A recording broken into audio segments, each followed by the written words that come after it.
How do you get the right story for your speech or presentation? Now, everybody says they love stories, and yet if you tell a story that leaves people scratching their heads or confused or thinking it's inappropriate or self-indulgent, you haven't done yourself any favors as a speaker or a presenter. The best thing to do is test.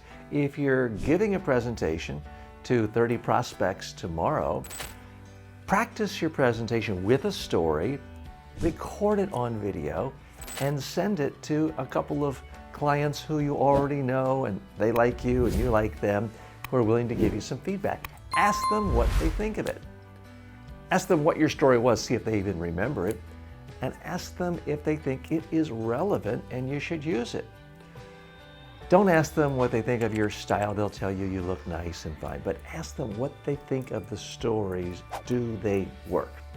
Get comfortable with them. What you don't want to do is just top of your head in the middle of the presentation, oh yeah, that reminds me, because you may come up with a story that just doesn't work in that situation. Now, the biggest problem of all with stories is leaving them out.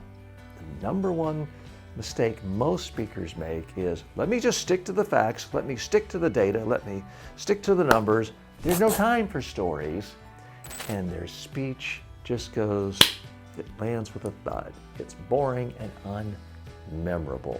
So no, you don't want bad stories, but you do want stories to illustrate every key point in your presentation.